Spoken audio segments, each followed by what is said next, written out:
जय हिंद दोस्तों, कैसे हैं आप लोग। आशा करते हैं कि ठीक होंगे। चलिए आज के वीडियो में हम बात करेंगे जो है अभी जो भर्ती निकला है एसएससी कांस्टेबल जीडी का, इसके बारे में हम बात करेंगे।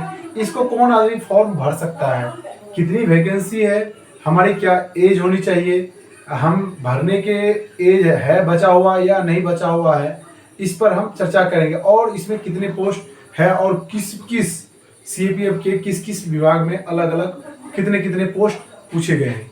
सबसे पहले देखेंगे जो है एसएससी कांस्टेबल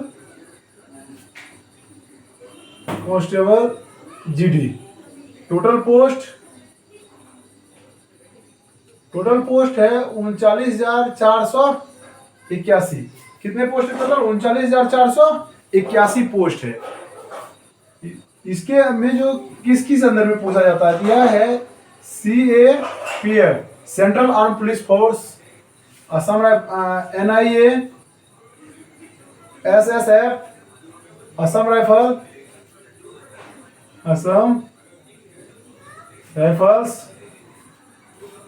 राइफल्स, इस सब के अंदर जो है इसके अंदर इतने अलग अलग डिपार्टमेंट है।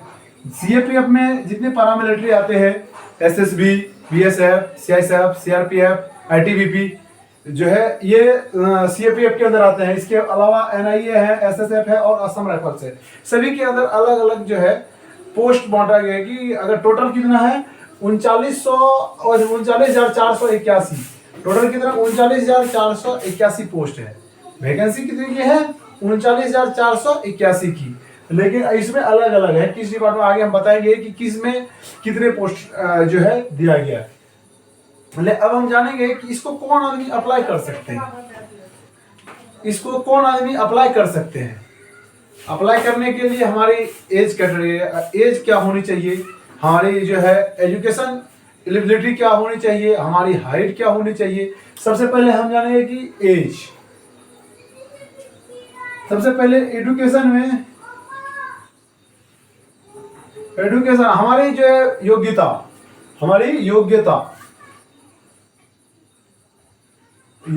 क्या है। जो इसके लिए योग्यता जो है हमारी 10वीं पास होनी चाहिए। कौन सी? 10वीं पास होनी चाहिए। 10वीं पास होनी चाहिए किसी भी भारतीय किसी भी बोर्ड से, जो है चाहे किसी भी स्टेट बोर्ड से हो, सेंट्रल बोर्ड से हो, क्या होनी चाहिए? 10वीं पास होनी चाहिए। ठीक है, वो आदमी इस फॉर्म को अप्लाई कर सकते हैं। अगर वह 10वीं पास है तो वह अप्लाई कर सकते हैं। इसके बाद आता है एज। आयु इसका क्या है? आयु है मिनिमम कम से कम कितना? 18 वर्ष। मिनिमम कितना है? 18 वर्ष की आयु होनी चाहिए, तभी आप फॉर्म भर सकते हैं। यह 18 वर्ष कब से काउंट होगा? 1/1/2025 से। ये कब से होगा? 1/1/2025 से। ठीक है, ये 1/1/2025 को 18 वर्ष काउंट होना चाहिए। अगर आपको 1/1/2025 को 18 वर्ष हो जाता है तो आप उस फॉर्म को फिलअप कर सकते हैं। इसके बाद आता है इसका मैक्सिमम आयु, कब तक हम जो है अप्लाई कर सकते हैं। चलिए ये तो हो गया कम से कम। आप मैक्सिमम आयु, अधिकतम आयु कितना है? 23 वर्ष। कितनी है? 23 वर्ष। आप 23 वर्ष के आयु तक जो है अप्लाई कर सकते हैं। यह भी 23 वर्ष कब पूरा होना चाहिए? अगर यह 1/1/2025 को पूरा हो जाता है, इससे पहले पूरा हो जाता है तो आप अप्लाई नहीं कर सकते हैं। इसके बाद पूरा होता है तो आप उस फॉर्म को, आप एलिजिबल हैं, वो फॉर्म को अप्लाई कर सकते हैं। उसके लिए आप इसके अंदर आ रहे हैं तो आप अप्लाई कर सकते हैं। इसके बाद होता है कि एज में रिलैक्सेशन भी दिया जाता है। जैसे OBC है, SC ST को, इसको एज में रिलैक्सेशन दिया जाता है।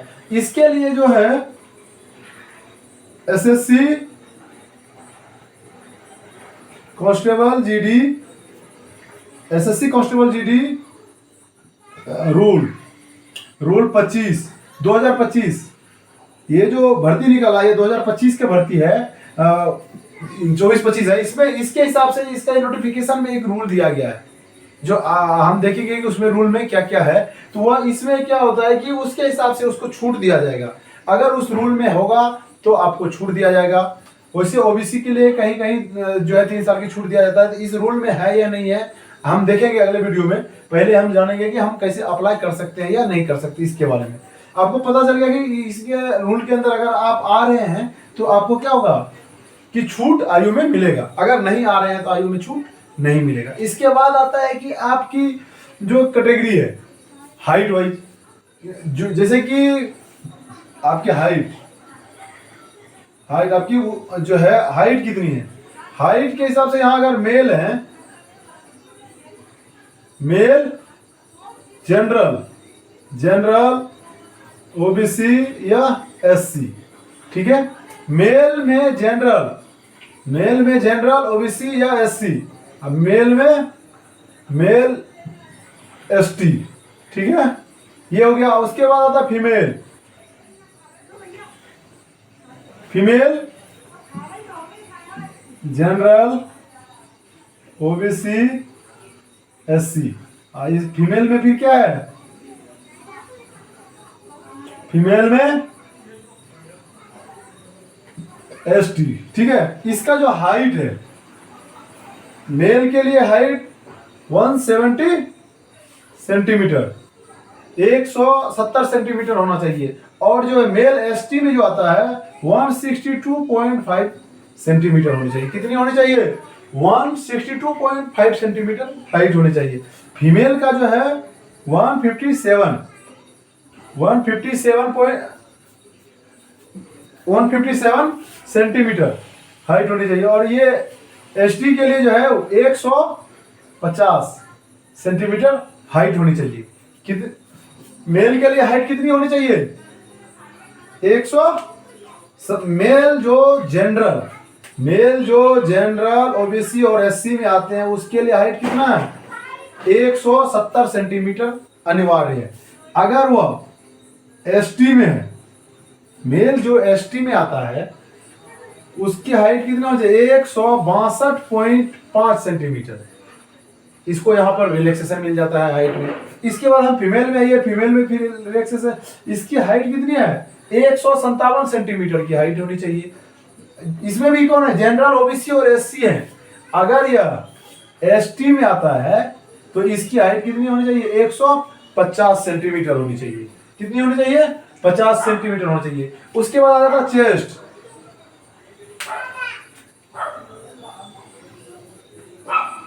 चेस्ट, जो जनरल में मेल में आ रहे हैं, इसका एक यानी कि 80 से 85 सेंटीमीटर तक होना चाहिए, बिना फुलाए हुए। जब चेस्ट को हम फुलाते हैं, नहीं फुलाते हैं तो वह कितना होना चाहिए, कम से कम 80 होना चाहिए। फुलाने के बाद 5 सेंटीमीटर फुलने के बाद कितना होना चाहिए, 85 होनी चाहिए, ठीक है। उसके बाद जो है एसटी में है,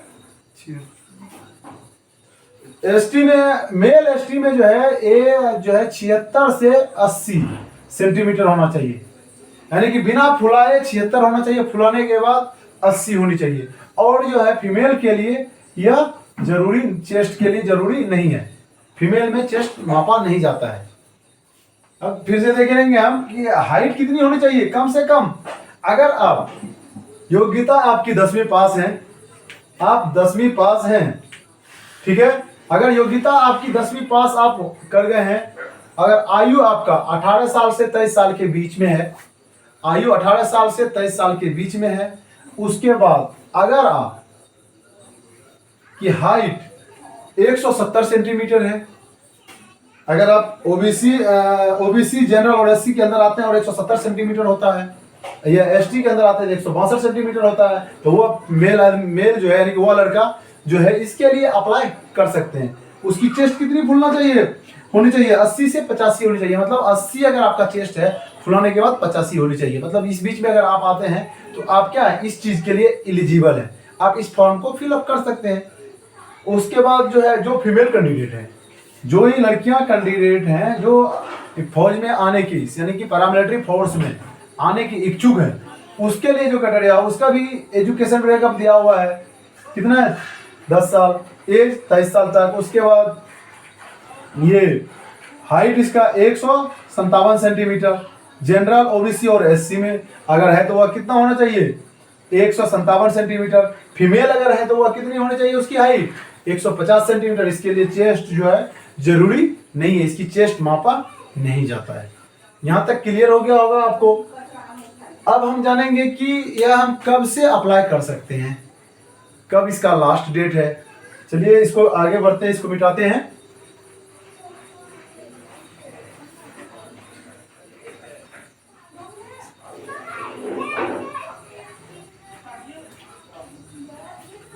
इसका अप्लाई करने का जो डेट है, अप्लाई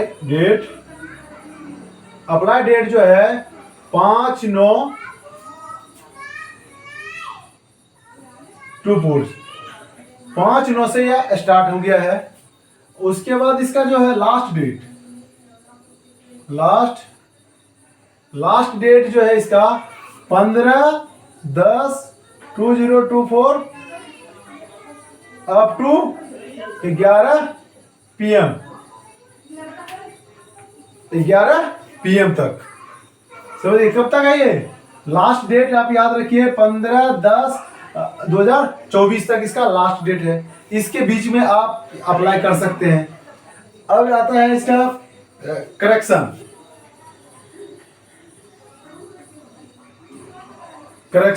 डेट। करेक्शन क्या होता है कि जैसे कि आप फॉर्म भर रहे हैं, किसी का नाम गलत हो गया हो, फादर्स नेम गलत हो गया होगा, या डेट ऑफ बर्थ जो है डालने में मिस्टेक हो गया हो, तो वह जो है करेक्शन कर सकते हैं। करेक्शन करने का जो डेट है इसका 5 से 7 नवंबर 2024, यह 5 से 7 नवंबर 3 दिन की टाइम मिलता है। इस दिन आप जो है करेक्शन कर सकते हैं, अगर अपने फॉर्म में जो है करेक्शन कर सकते हैं। इसके बाद आता है एग्जाम डेट। करेक्शन का हो गया। अब एग्जाम डेट एग्जाम जो है कंप्यूटर बेसिस पे लिया जाएगा। CBT computer basis test, CBT के आधार पे लिया जाएगा। यह एग्जाम जो होगा फरवरी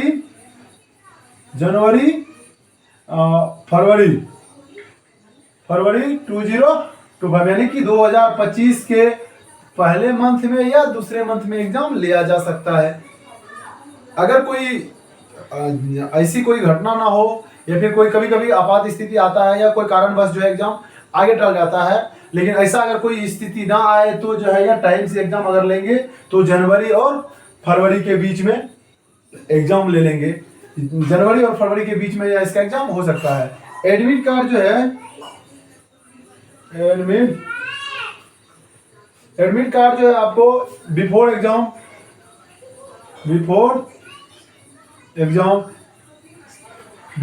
यानी कि एग्जाम से पहले आपको एडमिट कार्ड मिल जाएंगे।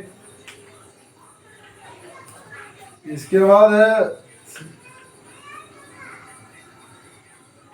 एग्जाम जो फी पे करने का डेट जो है,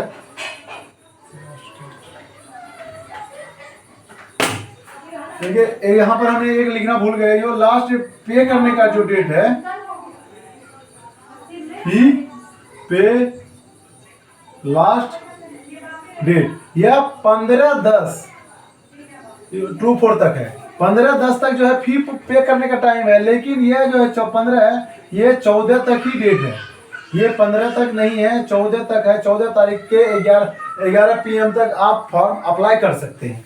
लेकिन यह जो है फी पे करने का डेट कितना है? 15 तक है। 15 तारीख तक आप फी पे कर सकते हैं। अगर हो सकता है किसी कारण बस 14 तारीख को फी अगर पे नहीं होता है, तो आप 15 को फी आसानी से पे कर सकते हैं। ठीक है, चलिए आगे हम देखेंगे कि अब जो है किस सीएपीएफ के किस अलग अलग डिपार्टमेंट में, जैसे एसएसबी है, सीआईसीएफ है, सीआरपीएफ है, उसमें कितने कितने पोस्ट पूछा गया है। चलिए इसको देखते हैं।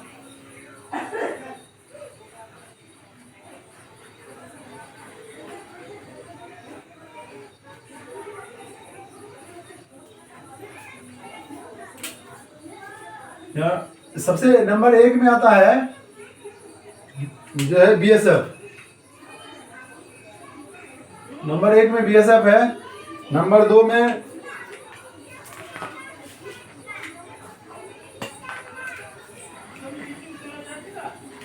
नंबर 1 बीएसएफ हो गया। बीएसएफ ने दिया है 15,654 सीट। कितने हैं? 15,654। इसके बाद आता है सीआईएसएफ। सीआईएसएफ के लिए है 7,145। 7,145। इसके बाद आता है सीआरपीएफ। सीआरपीएफ सीआरपीएफ में टोटल सीट है 11,541। 11,541। ठीक है। उसके बाद आता है एसएसबी। एसएसबी के लिए है 819। इसके बाद है आईटीबीपी। आईटीबीपी के लिए टोटल सीट है 3,017। असम राइफल। असम राइफल्स, इसे एआर भी बोलते हैं। इसके लिए सीट है 1248। इसके बाद है एसएसएफ।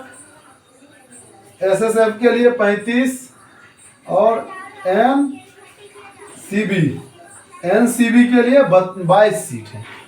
ठीक है, एनसीबी के लिए 22 सीट है। अब जोड़ के देख लेते हैं हमारा ये टोटल सीट कितना हो रहा है। आपको पता चलेगा बीएसएफ के लिए कितना सीट है, 15,654। सीएसएफ के लिए 7,145। सीआरपीएफ के लिए 11,000।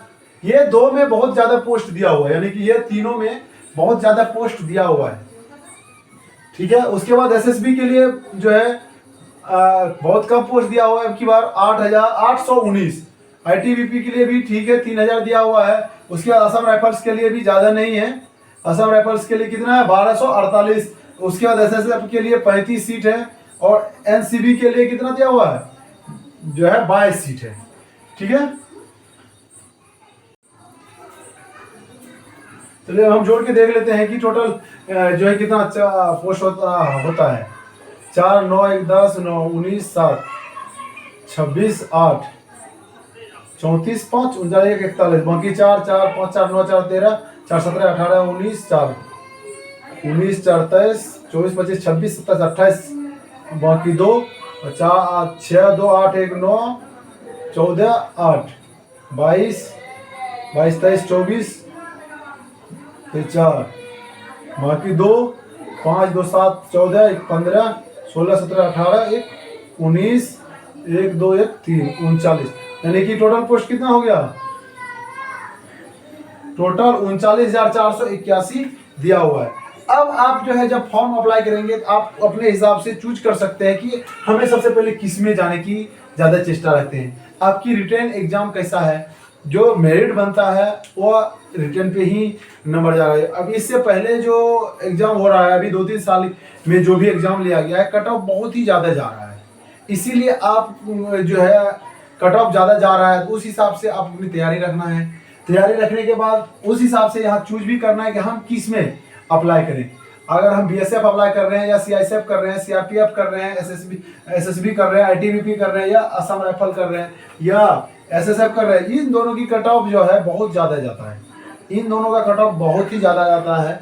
इसीलिए अपने आप को फिर देख लेना है कि हमारी जो तैयारी है हम उस हिसाब से अप्लाई करें। हम जो है पहले में जो आपको सबसे पहले अच्छा लगता है उसे नंबर 1 में डालें, उसके बाद 2 में दूसरा डालें, तीसरा जो 3, 4, 5, इस हिसाब से जो है आप पूरे ऑप्शन को भर सकते हैं। उसमें पूरे भरने की ऑप्शन दिया हुआ, जब आप फॉर्म फिलअप करेंगे उसमें सबसे पहला देखा जाएगा कि आपने पहला क्या लिखा। अगर आप मेरिट के अंदर अगर आपने मान लिया जाए पहले आप एसएसबी दे दिया, आपने पहला 1 नंबर पर एसएसबी दिया, ए नंबर पे मतलब 1 नंबर पे एसएसबी दिया, जो है 2 नंबर है इसमें आपने बीएसएफ दे दिया, बीएसएफ दे दिया। अगर मान लीजिए 3 नंबर में आपने सीआईएसएफ दिया, ठीक है, ये 3 नंबर में दिया।